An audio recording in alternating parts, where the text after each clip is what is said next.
मित्रों, राधे राधे, जय श्री कृष्णा। कैसे हो? आशा करते हैं सभी मेरे फ्रेंड्स हैं जो अच्छे ही होंगे। और भगवान से हम तो यही प्रार्थना करते हैं कि जहाँ पर भी हमारे प्रिय मित्र रहे, कुशलपूर्वक रहे, आनंदपूर्वक रहे, हमेशा मौज मस्ती करते रहे। और मित्रों, आज हम आए हैं जो हम आपके लिए एक ऐसी स्टोरी लेके आए हैं, कहानी लेकर के आए हैं, वो आपके लिए बहुत ही सुपर डुपर होने वाली है। और सबसे यही रिक्वेस्ट करेंगे कि जो भी मेरे भाई बहन हैं मेरे चैनल पे नए हो तो प्लीज़ आप मेरे चैनल को सब्सक्राइब है जो ज़रूर कर लीजिएगा और बेल आइकन का बटन भी दबा लीजिएगा, जिससे नोटिफिकेशन में जैसे वीडियो डालूँ आपके पास तुरंत पहुँच जाए और आप वीडियो का है जो आनंद ले पाओ। तो मेरी बहनों, आज का वीडियो आपके लिए बहुत ही अच्छा होने वाला है और आप है वीडियो को पूरा देखना, बीच में इसकी बिल्कुल भी मत करना। अगर पूरा वीडियो देखोगे तो आपको है कुछ समझ आएगा और आपको फ़ायदेमंद रहेगा आपके लिए। और अगर वीडियो को बीच में बंद कर देते हो आप और नहीं देखते हो तो आपको कुछ भी बात है समझ नहीं आएगी और वो आधा अधूरा ज्ञान होता है, वो विष के समान होता है। तो मेरी बहनों, इसलिए वीडियो को पूरा देखना, बीच में आप स्किप बिल्कुल भी मत करना। और अभी बात करते हैं कि आज का जो टॉपिक है वो क्या होने वाला है कि जो मेरी बहनें हैं जो अपने बालों को है जो बनाती है, बाल टूट जाते हैं, बनाते समय बाल टूट जाते हैं, तो उन बालों को फिर क्या करती है? क्या वह अपने घर के अंदर रखती है या फिर वह ऐसे फेंक देती है, या फिर अपने बालों को जब बनाती हो तो बाहर खड़ी होकर के, रोड पे खड़ी होकर बनाती है, घर से बाहर खड़ी होकर के अपने बालों को बनाती है, या फिर है जो अपने बालों को बेच देती है, या फिर इकट्ठा करके घर में रखती है? तो मेरी बहनों, आज हम उसके बारे में है जो बातें करते हैं।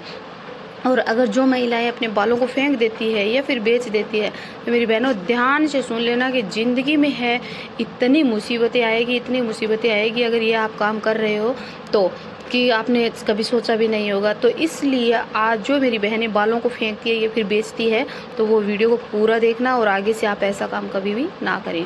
मेरी प्यारी बहनों, आपके लिए है जो आज ये वीडियो बहुत ही सुपर डुपर होने वाला है। तो समझ लेना कि जीवन में हर प्रकार की है जो समस्या है जो आएगी और नेगेटिव ऊर्जा है आपको हर समय है घेर करके रखेगी अगर ये ऐसी गलती कर रहे हो तो। गुरु चाणक्य कहते हैं कि स्त्री को है जो हमेशा अपने बालों को है बांध करके ही रखना चाहिए, कभी भी अपने बालों को है जो खुला नहीं रखना चाहिए, जिससे उनके बाल कहीं पर भी टूट करके है जो ना गिरे। और अगर वह बहुत लंबे उनके बाल हो तो बिल्कुल भी खुले ना रखें मेरी बहनों। अगर लंबे बाल होते हैं तो आप पता है कि किसी के नज़र भी लग जाती है और बाहर से है जो नेगेटिव ऊर्जा है उस बालों के अंदर है नेगेटिव ऊर्जा बहुत जल्द है जो समा जाती है। इसलिए अगर लंबे घने काले बाल होते हैं तो मेरी बहनों बिल्कुल भी उनको खुला आपको नहीं रखना चाहिए। और सॉरी, कभी कभी किसी को तो है बहुत जल्द ही जो ये परेशानी का सामना करना पड़ जाता है, इसलिए और पीड़ा है, इतनी पीड़ाएं उनको सहनी पड़ती है कि कोई अंत नहीं हो सकता है ना। तो और उनकी बालों की जो सुंदरता है वो बहुत जल्द ही ख़त्म हो जाती है ऐसा करने पे। इसलिए गुरु चाणक्य महाराज है वो कहते हैं कि अपने बालों को, लंबे घने काले बालों को हमेशा है जो स्त्री को बांध करके रखना चाहिए। अब बात करते हैं मेरी बहनों कि जब आप अपने बालों को है बनाती हो या फिर संवारती हो, जब आपके बाल टूटते हैं, कंघी में आ जाते हैं, तो आप उन बालों का है जो क्या करती हो? कहीं आप उनको फेंक तो नहीं देती हो? और अगर फेंक देती हो तो मेरी बहनों आप इस बात को है जो ध्यान से सुनना, या फिर कहीं आप बेच तो नहीं देती हो? अगर फेंक देती हो, बेच देती हो तो इस बात को आप है जो ध्यान से सुनना मेरी बहना, और सावधान हो जाओ अगर ये काम कर रहे हो तो आप। और आप ऐसा करती हो तो आपको मानसिक और शारीरिक दोनों ही प्रकार के रोगों से है जो जूझना पड़ेगा आपको। हमारे पूज्य गुरुजी कहते हैं कि रोगों से जूझना पड़ेगा। हमारे पूज्य गुरुजी यही कहते हैं कि का कहना उनका यही है कि जो महिलाएं अपने टूटे बालों को है जो फेंक देती है वह उन महिलाओं को मतलब घर में अगर वह महिलाएं बिना बुलाए परेशानी उन महिलाओं के घर है जो आ जाएगी, सारी समस्याएं बिना बुलाए उनके घर आ जाती है। वो कैसे आ जाती है मेरी बहनों? देखना कि ऐसी महिलाएं भूत प्रेत बाधाओं का है जो प्रभाव हमेशा उस महिलाओं पे भारी बना रहता है। जब महिलाओं के बाल टूट कर के है जो गिरते हैं तो उनमें खुशबू आती है और खुशबू की वजह से तथा औरत का श्रृंगार ही बाल होता है। इसलिए अगर वह बाल अपने जब बाहर फेंको और वह बाल हवा में उड़कर भी कहीं पर भी जा सकते हैं मेरी बहनों। ये नहीं है कि कहीं बाल है अगर आप बना रहे हो घर के बाहर खड़े होकर बना रहे हो या फिर तो वो ऑटोमेटिक है जो आपके बाल है कहीं पर भी उड़ते उड़ते हैं, जो घूमते घूमते कहीं पर भी जा कर के गिर सकते हैं।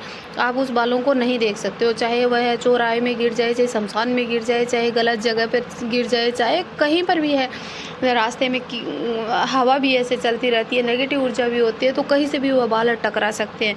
तो आप तो उन बालों के साथ में नहीं होते हो, आपको पता थोड़ा ना चलता है, और ना ही उन बालों को, तो वह बाल कहीं पर भी टकरा जाता है। टकराने से है तो वह उन बालों की खुशबू से है जो मेरी बहनों बिना बुलाए आपके घर के अंदर आप तक है, जो ऐसे समझो आप अपने घर में हो लेकिन आपके बाल है उस जगह पे उड़ कर के है, जैसे चौरास्ते में और गलत नेगेटिव ऊर्जा है वहाँ पे, तो वह पहुँच गए हैं, तो वो सारी समस्याएं हैं वो आपको है, आपके ऊपर वह दिक्कतें आ गई है।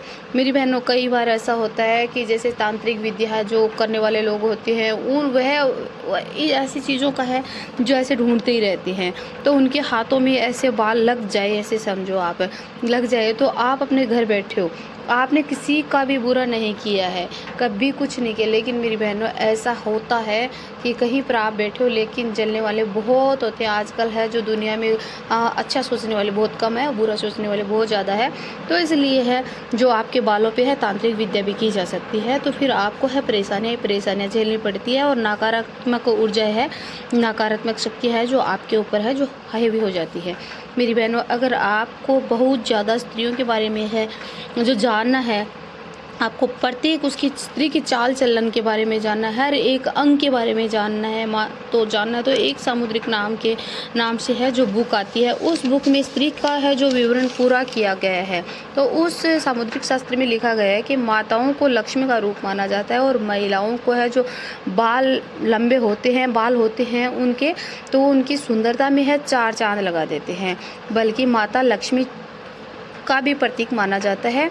जिन महिलाओं के बाल लंबे और घने होते हैं उन महिलाओं पर है जो माता लक्ष्मी की है जो कृपा है हमेशा बनी रहती है। वह महिलाएं कई प्रकार की है जो तरक्की है कर पा सकती है। वह महिलाएं आप ऐसे समझो कि नॉर्मल महिलाएं नहीं होती है, ऐसे ही नहीं होती है, उस महिला में है जो लक्ष्मी का रूप माना जाता है। ये गुरु चाणक्य का कहना है, पर चाणक्य गुरु जी का कहना ये भी है कि ऐसी गलतियां कर बैठती है मेरी बहनें जिनकी सज़ा भी उन्हीं को ही है जो भोगनी पड़ती है।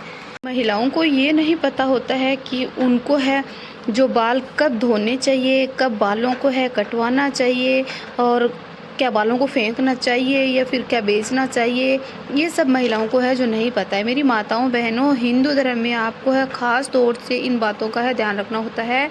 महिलाओं को मंगलवार को, गुरुवार को, शनिवार को, सोमवार को बाल नहीं धोने चाहिए, भूल कर भी नहीं धोने चाहिए, और ना ही है जो कटवाने चाहिए।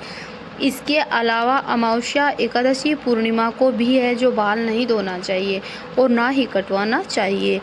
और क्योंकि ज्योतिष कहते हैं कि उन दिन में चंद्रमा है जो ऊंच नीच की स्थिति में होते हैं, और जिसकी वजह से है जो वह अपने मन और मस्तिष्क को है प्रभावित कर सकती है, और ना ही उनके स्वास्थ्य पर बल्कि उनके घर परिवार पर भी है जो बुरा असर पड़ता है। और गुरुजी का कहना है कि ये सब करने से बचें। गुरुवार को ना बाल धोएं और ना ही बाल कटवाएं, और ऐसा करने से है घर पूरा राख बन जाता है मेरी बहनों। तो ऐसा काम भूल कर भी है जो आप नहीं करना, जिससे आपके घर में, आपके बच्चों पे, आपके पतिदेव पे, आप पे कष्ट आए, संकट आए, आपके घर में पूरा सफाई हो जाए। तो इससे अच्छा तो आप ऐसा काम है जो नहीं करोगी तो आपके लिए बेहतर होगा। बात करते हैं शुक्रवार के दिन की कि बाल धोना और कटवाना दोनों ही बहुत शुभ माना जाता है। शुक्रवार को यह माँ लक्ष्मी का ही दिन होता है, और शुक्रवार को बाल धोते हैं और धोना चाहिए। माँ का लक्ष्मी का है जो आशीर्वाद आप पे बना रहेगा, और माँ लक्ष्मी और शुक्र देव भी प्राप्ति होती है। इससे अपने घर में बहुत बढ़ोतरी होती है। और मेरी बहनों, जब आप कंघी करती हो तब अपने बाल ऐसे ही फेंक देती हो, तो आपको बता दें कि महिलाओं के बालों को है जो ऐसे है जो नहीं फेंकना चाहिए। महिलाओं के बालों से है बहुत जल्द है जो तंत्र मंत्र है वो विद्या की जा सकती है। तो मतलब तो किया जाता है। जब किसी के गलत हाथ लग जाती है तो तांत्रिक विद्या है जो की जा सकती है, और बालों के ज़रिए से है जो आपके ऊपर है जो अलाए बलाए आ सकती है। ऐसे कई तांत्रिक लोग महिलाओं के बालों से है जो महिलाओं को अपने वंश में भी कर लेते हैं। इसलिए मेरी बहनों, ये आपको है कभी भी नहीं करना चाहिए। अगर आप बाल है जो फेंकती हो और कटवाती हो, या फिर है जो कहीं पर भी है जो आप किसी को बाल बेच देती हो मेरी बहनों, तो आपको नहीं बेचना चाहिए। अब बात आती है कि अगर बालों को बेचे नहीं तो बालों को इतना इकट्ठा कैसे करें। तो मेरी बहनों, इसमें कोई दिक्कत नहीं है। आप एक अपने बॉक्स में या फिर पॉलीथीन में अपने बालों को है जो आप बांध करके बालों को अपने घर में है जमा करो, कहीं पर भी अच्छी सुरक्षित जगह पे रखो। और महिलाओं को अपने बालों को और अपनी चूड़ियों को कभी भी नहीं बेचना चाहिए मेरी बहनों। और अब मिलते हैं अगले ब्लॉग में, जब तक के लिए प्यार से बोल दो जय श्री कृष्णा, राधे राधे।